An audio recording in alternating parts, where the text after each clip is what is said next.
guhora wumva bawe bose bashobora kwicwa n'impanuka kuko hari uwishwe n'impanuka cyangwa namwe muba mwumva mugomba kuzana mu rugo ariko presence yawe kuhaba kwawe gutaha mu rugo kwawe abana gutaha bakumva ijwi rya papa babumva nta cyabavogera papa hari yo kwiyambura ubuzima kubera ko abayumva nyine ko ari cyo cyanyuma gisigaye.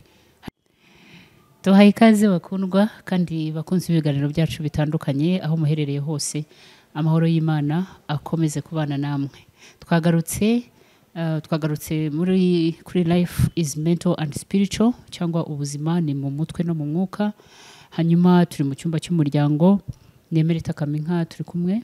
Devota Mukamwezi. Umeze neza? Tumeze neza. Turakwakiriye. Urakoze cyane. Twishimiye kongera kukubona. Natwe turishimye. Ni ubuntu bugeretse ku bundi mwakabyara mwe. Twaciye n'iminsi. Watubaza ngo izo ikidushishikaza ni iki? Ni kwa kundi Bibiliya yavuze ngo tujye duhora twiteguye gusubiza ibyo kwizera kwacu. Ntihagira ubitubaza. N'urukundo tubakunda, n'urukundo dukunda umuryango, n'ishyaka tugirira inzu ya data kugira ngo turebe ko twashyiraho umusanzu wacu, itafari ryacu, umuryango urusheho kugenda neza. Turabashimira cyane, Devota ngira ngo urabibona ko abantu barimo kugenda biyunga kuri iyi miryango ari benshi, ya kuri LMS nahoze mbasura nanjye nabonye rwose muraza muravuga mana yanjye, ni byiza mutanga comments, ni byiza cyane umuntu abona ko ari kumwe n'abantu. Imana ibagirire neza.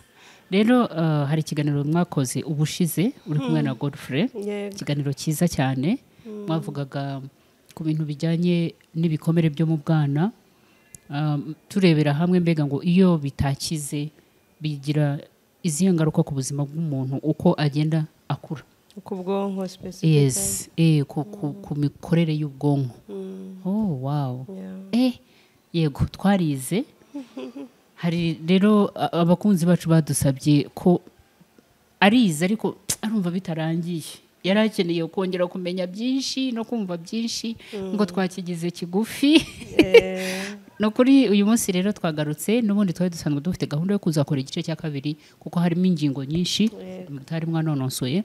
Niyo mpamvu tugarutse rero tugiye gusenga, hanyuma ntimujye kure, tugiye kongera kwiteramo umucyo turebe ngo mbese bya bintu twakuye mu bwana bwacu, kwa kundi twatereranwe, kwa kundi badusize, kwa kundi twavutse tudakenewe, bakanabyicuza bavuga bati uyu mwana aje rwose nubaga ntiteguye. Hari nabo bagerageza gukuramo amada yabo, ibintu nk'ibyo byose biragenda bikagaruka bikagira ingaruka ku bo turi bo uyu munsi, nabo dukomeza kuba bo mu buzima bijyanye n'imitekerereze yacu. Mana yacu turagushimye, tuguhaye icyubahiro, urakoze kuri Imana idukunda, uri umubyeyi, ni wowe byose kuri twebwe. Turagushimiye ko duhaye ubuntu bwo kugaruka kugira ngo twongere tuganire n'abantu bawe, natwe ubwacu twiganiriza kuko natwe turiga.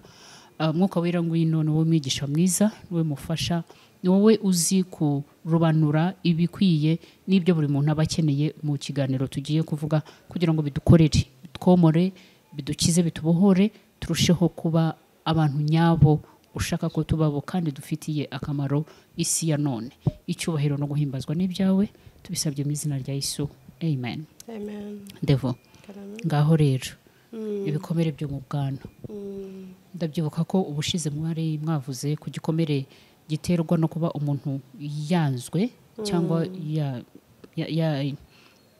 yatereranywe, buriya rejection, yanzwe n'ikindi cyo kuba yarenganye, tahawe utabera nyabwo. Uyu munsi rero tugiye gukomerezaho turebe ngo ibindi bikomere bizanwa nanone n'icyo twavuga ngo no gutereranwa, hanyuma n'ikindi cyo gutenguhwa cyangwa guhemukirwa gutyo. Tuguhaye ikaze. Murakoze cyane. Murakoze cyane, twishimiye kongera kugeza ku badukurikira igice cya kabiri cy'icyo kiganiro, twibutsa yuko mu by'ukuri ibi tuba tugamije gukumira indwara zo mu mutwe. Yego. Iyo tuvuga ubuzima bwo mu mutwe ni muri cya gihe nyine dushobora kujera ibitubaho byaduhungabanyije, ntibisige biturwaje. Ibi bintu rero ni mpamvu turimo kwibanda ku ngaruka bigira ku bwonko, nuko ubwonko buba busa nkaho bwasigaranye agakomere. Yego.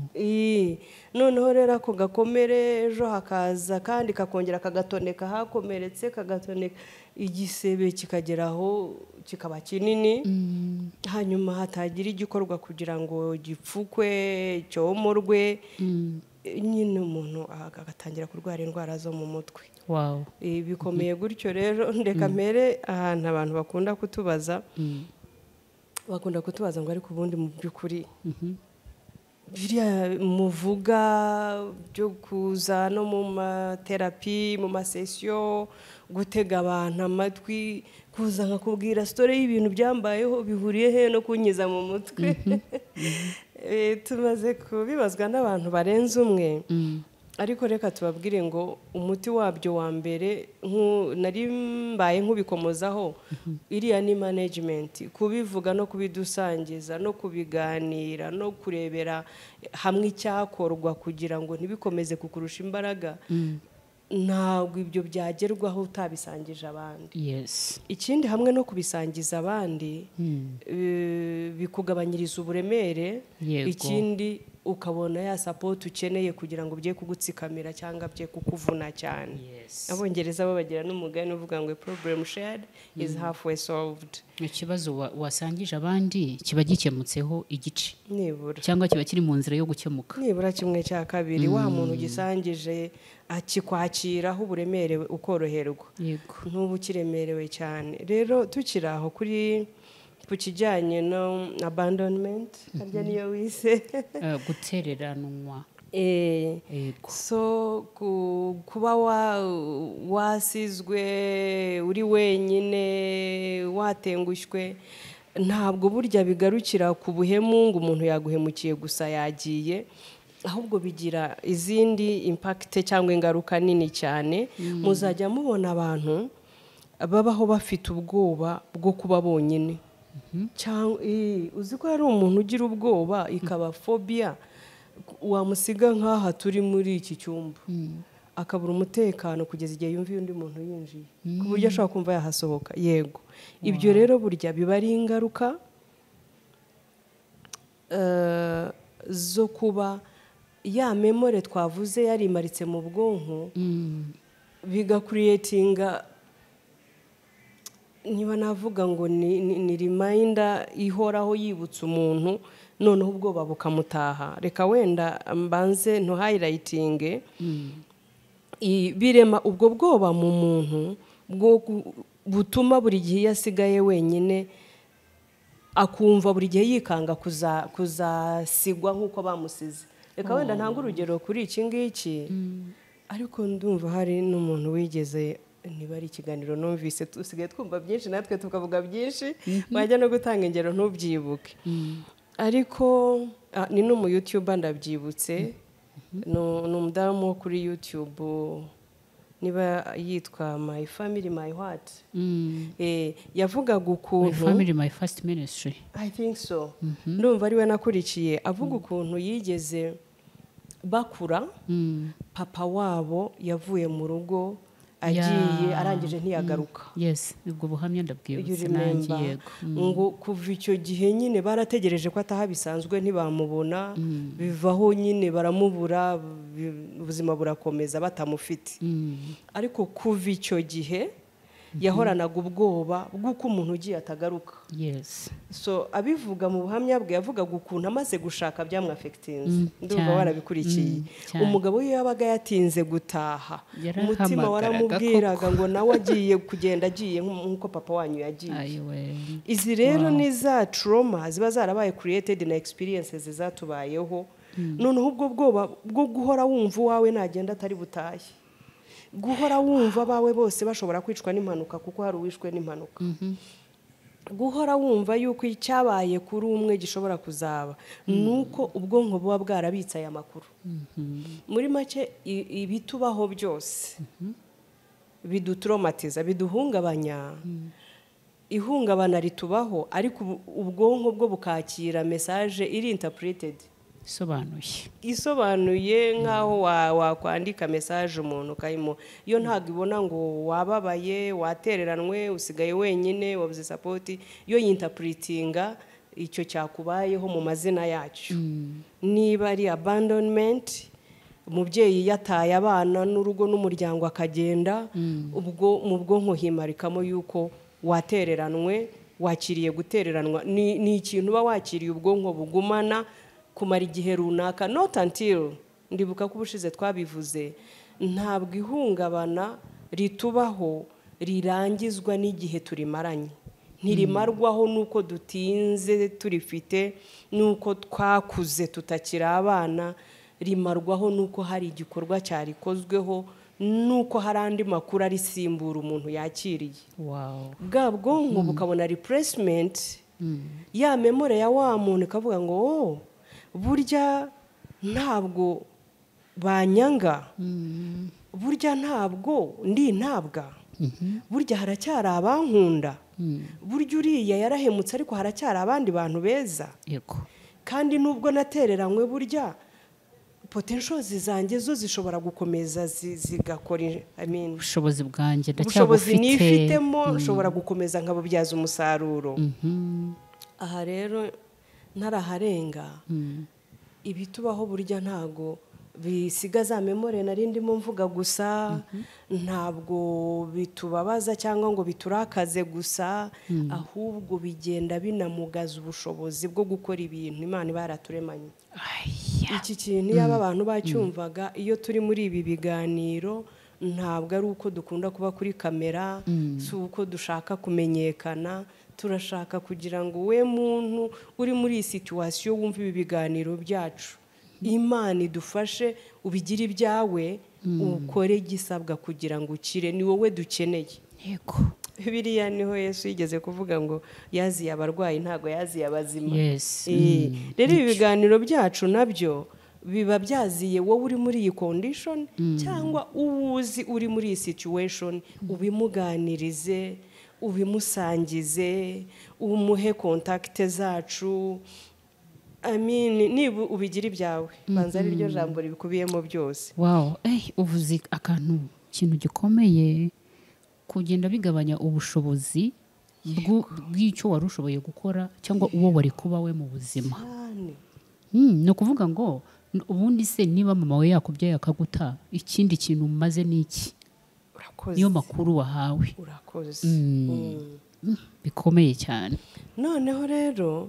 ibyo biragenda bikubaka ikintu cy'igikuta kigoye kuzabomora ubaye utagenzura urugendo turimo kukubwira yego rero byihutirwa gutyo ikindi kintu dushaka kugira ngo abadukurikiye n'abazadukurikira uzanabisangiza abandi mu nyungu zo gukira kw'abantu atari uko dushaka views rero badufashe nk'abantu babiruka kuri views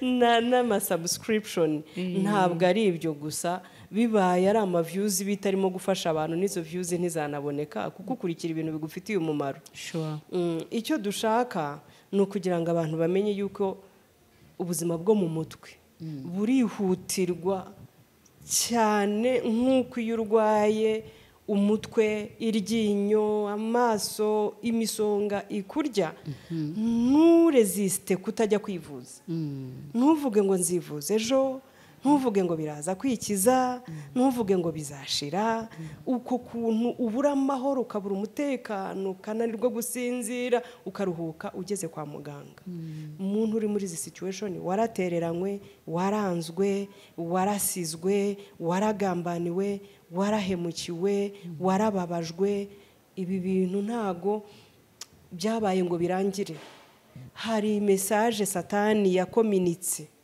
muri kwa kukubabaza akoresheje icyakubabaje cyangwa uwakubabaje abaye ari umuntu kugira ngo yice wowe w'ejo hazaza nizo za potentials twavugaga uyu munsi niba ukomeretse uri umwana cyangwa ukabona babyuzinga mama uri mu rugo bamwe niyo mpamvu bakura banga gushaka avuga ati nta cyiza nabonye nge mu rushako nkura nabonye mama yarahoraga ku nkoni data yatahaga yasinze ntiyabaga mu rugo ubwo abantu bakumva batazigera bashaka aho kugira ngo bubake ingo nk'izo bavukiyemo abandi bakadevelopa imico yo kubaka ingo nk'izo bakuriyemo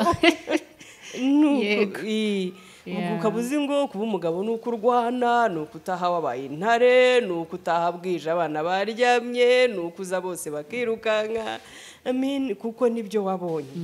Rero dufite inkuru itandukanye n'ibyo bintu tukuzaniye. Dufite inkuru nziza.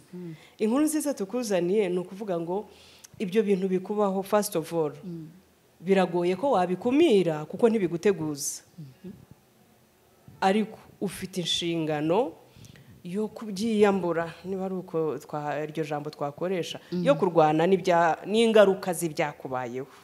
Niryo jambo ryiza.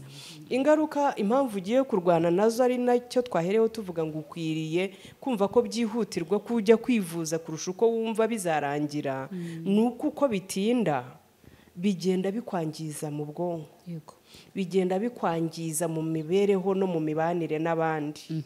Usigara wumva ntawe ugitera imbabazi, ibitwenge bitakureba atari ibyawe, ukagumana umujinya n'inzika. Ibyo byose bikakudevelopamo bya birwara. Muri buku bushize mu biganiro twavuze, twasanze yuko ibi bitubaho biduhungabanya bitagarukira ku kuduhungabanya, ahubwo bigenda bikanamugaza ubudahangarwa bw'imibiri yacu. Ariyo mpamvu umuntu utinze mu ihungabana adevelopinga indwara, abantu ntihite babimenya cyangwa abantu ntibabihuze. Ariyo mpamvu kera cyangwa n'ubu inshuro nyinshi abantu bahitaga bavuga ngo bamuroze, bamugiriye nabi, tujye kubaza, tujye mu bapfumu. N'ubu turacyafite abantu bafite iyo myumvire. Ntiduhakana ko abagome batagihari, ariko ntabwo buri gihe aba ari amarozi. Ni ukuri buri gihe ntabwo abantu baba barozwe, ahubwo baba barahungabanye igihe kirekire. Ntimumenye ibirimo kubaho mu bwonko bwabo, ukabona umuntu arahindura imyitwarire ukagira ngo ni imico mibi. Umuntu wajyaga asabana ukabona yakinze nta kivuga. Umuntu wajyaga agira urugwiro ukabona arareba ibintu ntibikimunejeje.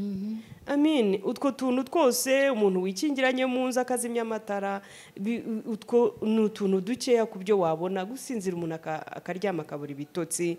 Umuntu mubana nubona bene utwo tumenyetso ujye umenya ngo yatewe, utangire kureba ni ibiki birimo kutagenda neza mu buzima bwe. Rero navuze byinshi sinanabirangiza, ariko birihutirwa gutyo. Nibura birihutirwa, kandi kwivuza birashoboka, kandi amaterapi namwe mu muti. Nawe niba wabyibazaga gutyo, nuko ni painkiller, one of the first aid cyangwa ubutabazi bw'ibanze. nk'uko umuntu agera kwa muganga umuriro wamurenze bakabanza kumutera ka gashinge kawucogoza, niko inshuro ugendana na counselor muri therapy, mwumvikana, muganira, exchange, musangizanya ibyakubayeho, biroroha kugira ngo amenye ukuntu agiye kugendana nawe uru rugendo. Hanyuma iyo asanze ari na ngombwa yuko hari imiti ukeneye kugira ngo ubwonko bwawe bongere butekane, wongere utekereze neza, bakakurifaringa ku baganga bavura indwara zo mu mutwe, ubuzima bwawe bukabungabungwa, ugakomeza imishinga yawe ikakomera, ubuzima bwawe bugakira, ukabaho, ugakomeza kubaho ubuzima waremewe kubaho. Urakoze cyane Devota. Abadukurikiye ngira ngo murimo kubyumva ko ibintu ntago bipfa kuba ku muntu. Umuntu ngo ubone ngo yahindutse gusa kubwo guhinduka cyangwa tangiye kwikingirana, haba hari impamvu, haba hari ibintu byagiye bimubaho bikagenda nyine bisiga ni nagaki stay ni buriya twayita gute, ni marike, bisiga ikintu ku bwonko bwe nyine gihora gituma yiteguye kuvuga ngo usiko hari abantu bageraho bakamenyera ibyago. Akaba yicaye azi ngo ubwo igihe runaka cy'umwaka kigeze, ndabizi ubu biraje bigende gutya, ndabizi ubu araje hagende nk'uko se yagiye, araje hapfe nk'uko mukuru we yapfuye. Ibintu nk'ibyo ngibyo, so kuba ari uguhungabana gukomeye cyane. Reka rero tujye kuri uyu nguyu wabaye betrayed, wahemukiwe cyangwa dushakisha ukuntu turi bubyite mu kinyarwanda. ahubwo mbere yuko tujya hariya uziko nari mvuze ku gapointi kamwe konyine yego ko guharana ubwoba kuri abandonment twari tuvuze ku kantu kamwe reka utundi ndo highlighting haba hari utuntu ni nka tune gusa wanavuze ko bigira ingaruka ku mibanire y'uwo muntu n'abandi ni nako nari ngiye gukurikizaho inability to form healthy relationships in the teenage or adult years. Uyu muntu watereranwe bimusigira ikibazo. Ntajya ashobora cyangwa se agira ubushobozi bukeya cyane bwo kugira imibanire myiza n'abandi haba mu myaka ye y'ubugimbi yo gukura cyangwa no mu gihe amaze gukura anubatse urugo. Nibo bantu usanga bagira trust issues. Icyizere kiba gikeya. Icyizere cyo kwizera uyu munsi mukaba muri inshuti ejo agatangira kukwikanga. Yakwikanga ni ahandi agabanya amatelefone wahamagara ukaba wamubura kubera yatangiye kugushidikanya se wa wundi ko yansize yari mama cyangwa yari inshuti uyu we mwizeye ne ntongera kwikomerekera nagende nzabaho uko mbayeho. Ubundi sanzwe ndiho adahari abikora mu rwego rwo kwiproteja aho kugira ngo akwihe cyane nawe uzamukomeretse nk'uko abakubanjirije bamukomerekeje akakwiyima cyane kubera ko yamenyereye ubwonko bwakiriye yuko atereranwa ko yanzwe. Imibanire rero n'abandi iba yarangijwe n'icyo cyamubayeho. Mwumva ukuntu ibi bintu biremereye muzajya mubona ukuntu abantu bitwara mutangire guca imanza rimwe na rimwe utazi ahantu yanyuze yahuriye n'ibyo bituma yitwara uko yitwara uko. Ikindi rero bigabanya kwigirira icyizere and feeling of self. Ntibajya bababo yego abashaka niba ushimishwa n'ibi arabikora kugira ngo nunezerwa abone amahoro y'akanya gato abone yagushimisha buke kabiri. Then it's hard for them to be themselves. Birabagora kuba bo kuko nta cyizere yigirira, low self esteem. Ahora yumva ari ucishijwe bugufi ntabwo ibyiza bose baramuruta abantu bose baramusumba ibyiza bibi by'abandi. Ahora buri gihe yiminimiza yisuzugura yitinya. Niryo jambo ryiza bimutera kwitinya. Ahora yitinya. Aha reka tuhatinde cyane cyane iyo ari abapapa bataye imiryango. Turacyari kuri abandonment. Iyo ari umupapa wabandoninze umuryango we cyangwa wataye urugo akagenda, absence ya papa mu rugo ingana no kubura protection mu bana na mama. Ntago baba barinzwe, nta burinzi. Ubundi papa ni myugariro. Burya mu ntege nke zawe papa iyo uri mu rugo ubu protectinze abantu niba utari ubizi. Ntago protection izana na bya bintu byinshi tuba tubategerejeho cyangwa namwe muba mwumva mugomba kuzana mu rugo, ariko presence yawe, kuhaba kwawe, gutaha mu rugo kwawe, abana gutaha bakumva ijwi rya papa, babumva nta cyabavogera papa hari. Iyo rero wabataye ukagenda ni nko gusambura inzu ugasiga umuntu ari mu kirangarizwa. Nuko ubuzima bwabo babumva bumeze. Niyo message bakira mu marangamutima. Baba bumva bare exposed ku cyago icyo ari cyo cyose kuko wabaprotejaga yagiye. Yego. Nuko biba biremeye. Urugero rw'inzu isambuye uvuze no kuvuga ngo izuba rivuye rirabica, imvura ikabanyagira, umuyaga waza ukaba mbese nta kibaca baba exposed. Ubu be expose ku bibi byose, ku byago byose bishobora kuza. Aha rero niho haturuka kwa kwitinya. Ubundi protection ya papa idevelopa self confidence. Kuko kuzepa akwizereramo. Rero kuba papa kumva yihamya, kumva ukomeye, kumva urinzwe. Kumva urinzwe na papa rero bicommunicatinga ukurana iyo confidence, birayirema mu bwonko ugakura ukomeye. Wumva nta wapfa kukuvogera, ari hahandi umuntu aza nawe ukidefanda ukumva rights zawe urazizi. ariko iyo papa yagiye gutyo muba muri exposed ku ibito n'ibinini bishobora kubagirira nabi kuko muri helpless, nta support, nta burinzi, nta kivurira. Niyo mpamvu rero bibasigira low self esteem cyangwa kwitinya, kutigirira icyizere. Hanyuma n'imibanire y'abandi kubana n'abandi nabyo bikagorana. Twihuse ako wenda twagarukiraho nuko connectivity iragabanyuka mu ubwonko some parts z'ubwonko bwawe zitakaza connectivity yabwo.